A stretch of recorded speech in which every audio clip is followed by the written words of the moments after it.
Born and raised, right down the street actually, probably about a 4-minute, 5-minute walk. I was on Tucker Drive. Grandma used to bring me over here when the two trailers were over here to the side. But District 1 has just been home. It's a community of so many aunts, uncles, cousins, all the above.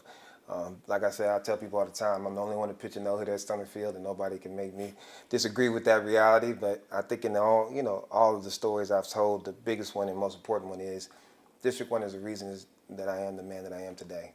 So many people have put a lot of overtime into my life. This village has truly raised me.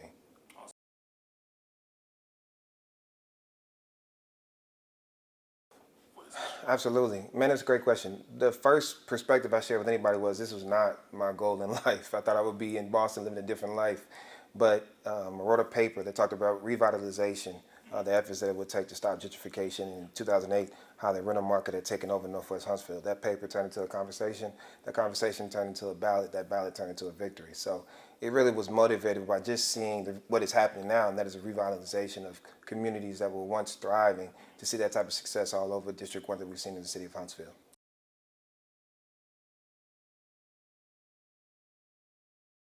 It's time in a lot of ways. One, address the infrastructure. A lot of cars come through North Huntsville now from Tennessee, from Harvest, and all the above, to make sure that we're keeping up with the infrastructure needs and the demand on the roads. But overall, commercial and restaurants, retail, you got to make sure that people want to be in the quality of life, spend their money, disposable money, in a 4 to 5 mile radius like in other areas.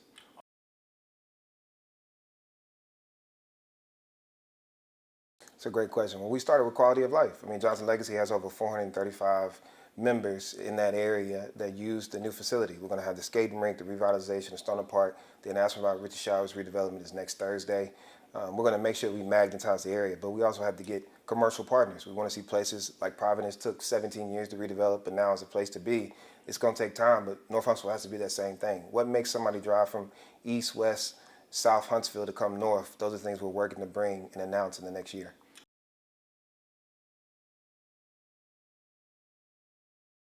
Man, it's a blessing to see so many people return. As I said, my cousin just bought a house in Jaguar Hills, once where we were playing basketball on Brett Road. He now is a homeowner, has a child that'll be going into the public education system. And again, the reinvestment is not just our dollars and cents, it's our community and culture. And having people who were born and raised here knowing the beauty of what has always been and made us who we are, returning to make sure that those things are true for the kids and generations to come. Absolutely. One, I got to make sure that we support, and I mean this from the bottom of my heart, our school system.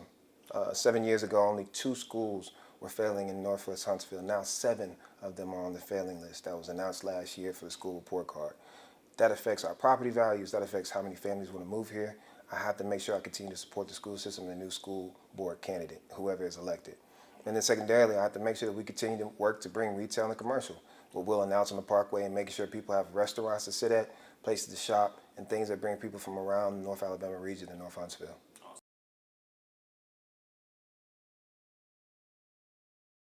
One, everybody has any reason by which they can decide to vote or not vote for me. If people define me by one moment in my life, not knowing all of the story, not knowing all of what has happened, there's nothing I can do about that. But the majority of people that we've knocked on doors with, who's prayed over me, who told me to run again, because I promise you I did not plan on running again, the majority of people look at me as a totality of 8 years and not one moment. So as much as I wish I could go back in time and change everything that has happened, it has made me a better man. And I cannot define myself, and nobody should define themselves by one moment, but the sum total of all the moments of their life.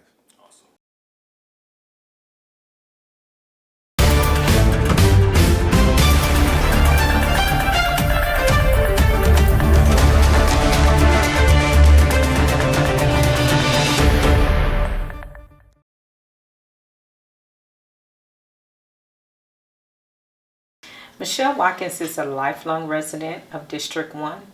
I've lived in the district all my life, formerly educated in the district, and when times got bad in the district, Michelle Watkins stayed. I often tell people I bloomed where I was planted.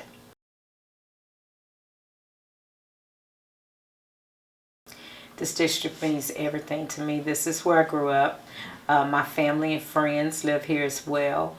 The district means a lot to me because growing up in a district, you get a sense of belonging. And when you belong to something, you want it to be better. You want it to be You want it to grow. You want it to flourish. So the district means everything to me. Although some people probably don't want to live in District 1, left District 1 and when they had an opportunity. I always stay because I love my district. I love my community.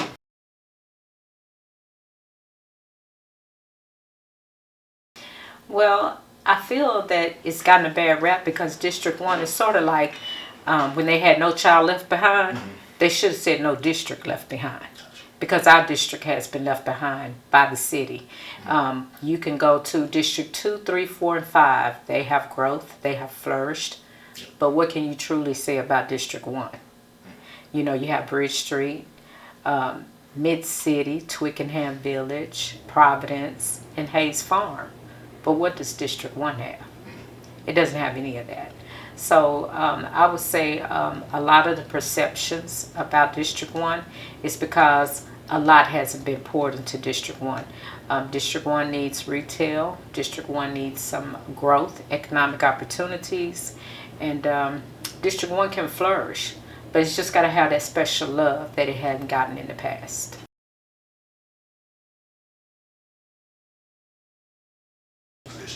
Can't get your city councilman to return your phone calls. I'm an elected official. I can't get him to return my phone calls. I can't get him to respond to me, and I'm just being honest. I'm not trying to throw anybody under the bus. The integrity of the office has been jeopardized, and it has to be put back in place. In order for the district to be respected, integrity has to be respected. And just seeing some of the things going on in district, residents not included in, you know, the decisions and plans that's being made in the district. And if you want the community to feel that they're a part of the community, you have to make them a part of the decisions as well. Their voices need to be heard, and that's why I say elect your voice. I'll speak for you.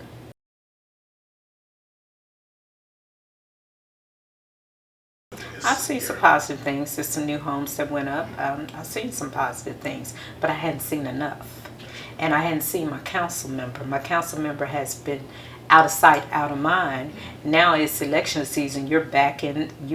You're on the scene, and then it's like every other day. It's a news story out on a certain news station about you, and so it's like, but where you been these last 4 years? Don't show up 3 months before the election. We want a leader who we see year round, not who we see when you need our vote.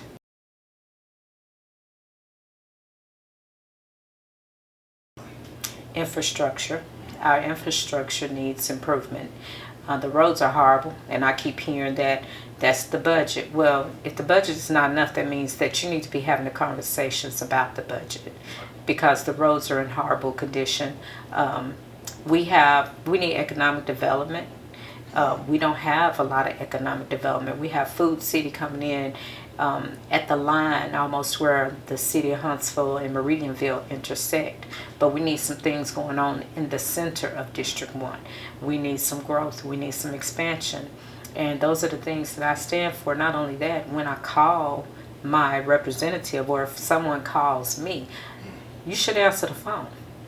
And if you can't answer the phone when they call, it's a such thing as returning a phone call, responding to your community, responding to their needs, responding to their concerns. And right now that does not exist.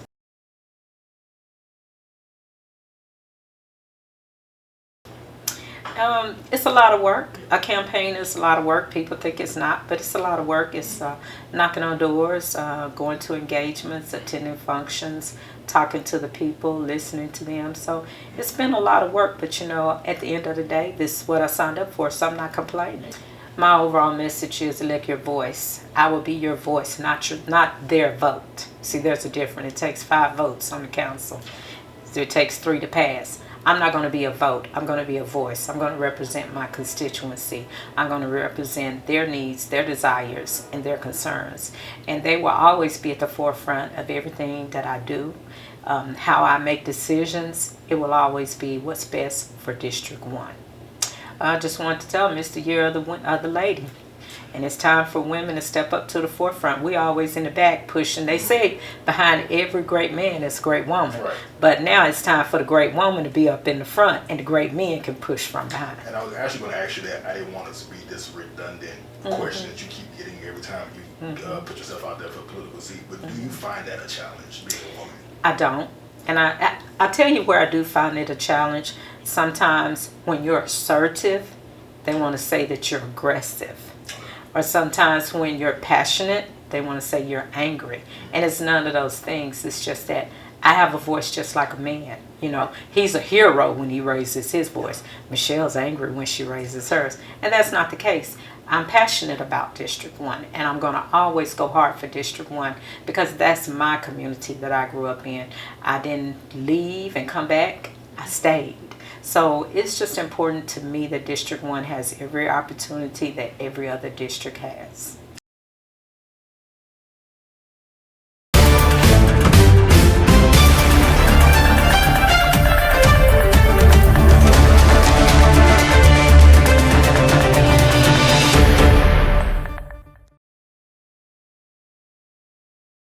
North Huntsville is home for me. I bought my first house in North Huntsville, and all my kids went to school at Rolling Hills, Davis Hill, and Johnson High, the former Johnson High.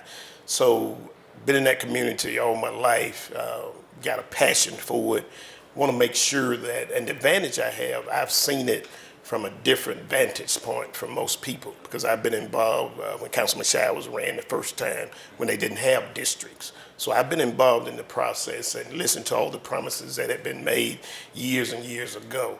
And now some of those things are coming to fruition. So my passion for the community is still there. And I want to make sure, you know, some 30, 40 years later that we're continuing to build upon some of the gains that we made in the past and just continue to make it better and get some of those basic things that District 1 deserved, just like every other district. Building that trust back into the citizens of District 1 and Huntsville community and getting somebody that, you know, to bring that trust back to the community to feel good about. There's some momentum going. We don't want to lose that. We want to build on that and do some other things that need to happen, like the hotels that's in every other community. And grocery stores, either get new grocery stores or enhance some of the grocery stores that we have where the city can put money in to make those grocery stores better. And some of the other basic things, access to health care and some of those things that I'd like to see. And the Parkway, you know, it means a lot to me. The Parkway looked like it looked 30-something years ago. And some things are, you know, are starting to change, but I want to help continue to move those things forward.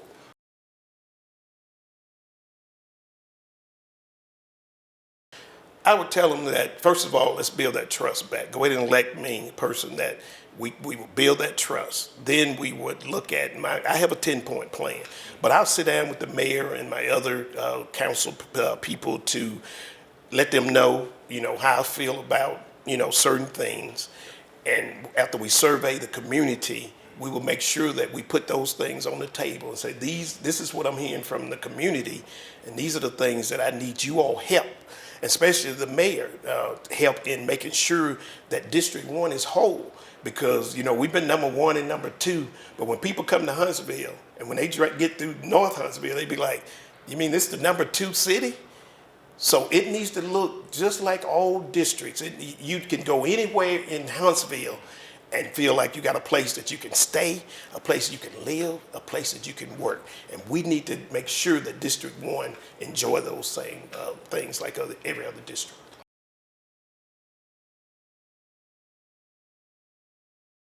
Well, I think I've been in the community a long time. People know me from my military, from my Huntsville Hospital Board, Alabama A&M, UNCF at Oakwood. People know me. They know they can trust me. And they know I'm not going to let the district down. I'm going to do the things that are above board. I'm going to make sure that I advocate for the district. And I'm going to do that with honor and respect. So that's what we have to do. We have to build that trust back and get the people, because my goal is I want 10,000 to come out and vote for me. That has never happened in the district. So I'm going to motivate these other voters who have not decided to vote or that are disappointed like me in the leadership in District 1, and they're going to come out and vote Reggie McKenzie as their next city councilman for District 1.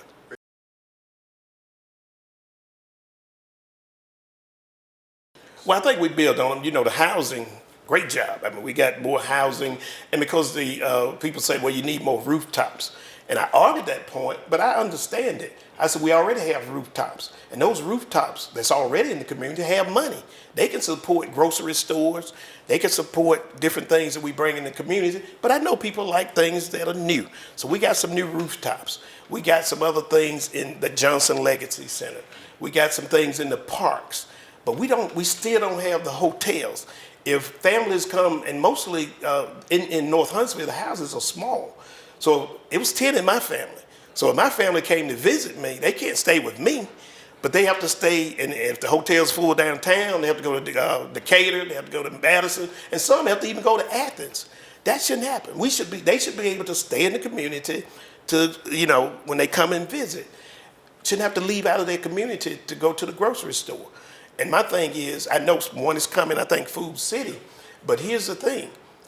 Some of the grocers that said to me, well, Reggie, you can get to our grocery store 5 minutes from North Huntsville. I said, it's the same 5 minutes to North Huntsville.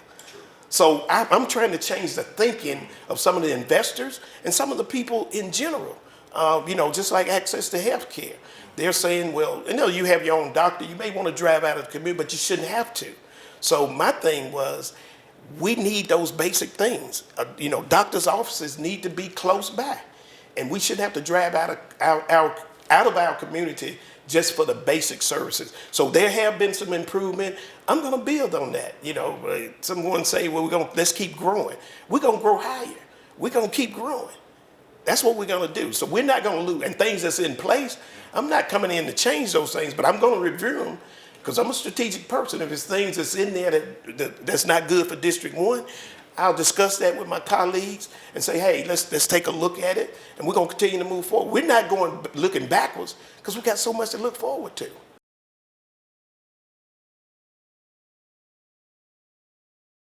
Well, I can speak from my perspective being in the North Huntsville Business Association. We brought a lot of investors in, and the city has said, hey, we'll support the infrastructure.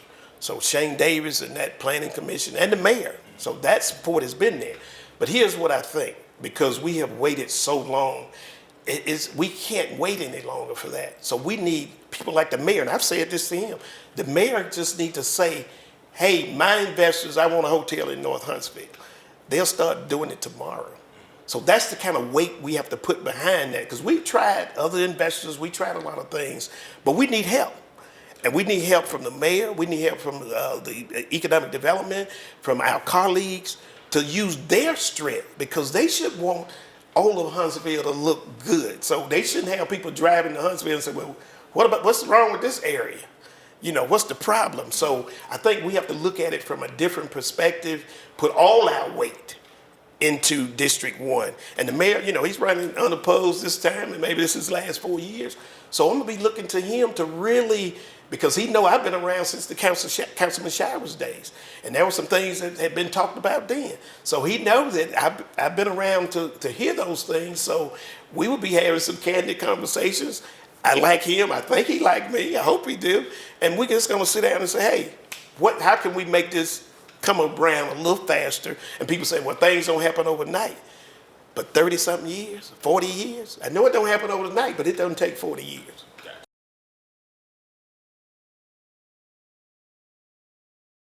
Well, we're going to be knocking on some doors. We're going to be going to different sections in the community, talking to the voters, probably doing some unique things. We will be getting some other information out. There are some people still don't know that I'm running. They're surprised. I'm changing hearts. They say, hey, now that we know you're running, we're going to support you, because they didn't have an option. And I think I've said this before. People was actually talking about flipping a coin. They shouldn't have to do that in our district. I'm giving them a real choice. I'm giving them some genuine leadership that they can trust and believe in and know that we're going to get it done. So they need to elect Reggie McKinnon as their next city councilman.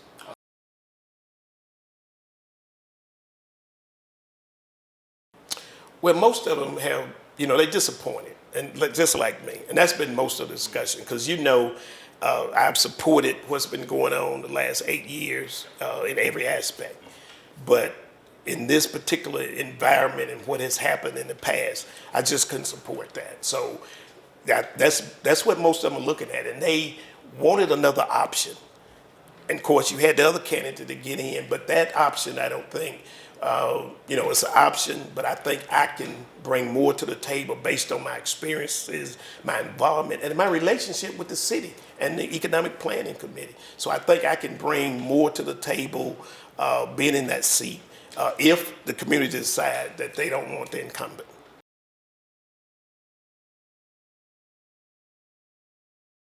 What makes me the better candidate? My experience military. I'm a retired lieutenant colonel. I spent 28 years in the military.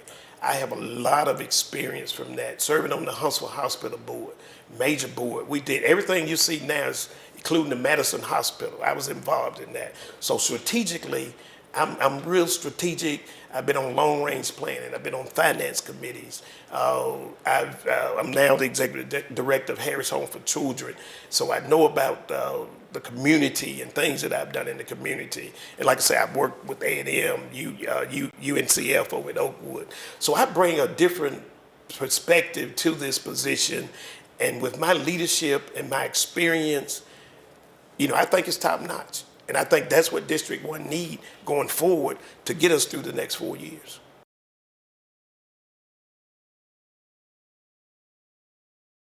Well, the turning point actually was Councilman Showers always wanted to turn this seat over to me, but when the incumbent came along 2 terms ago, I told Councilman Showers I would yield to that young man because I'm excited about what he was talking about and what he was going to do.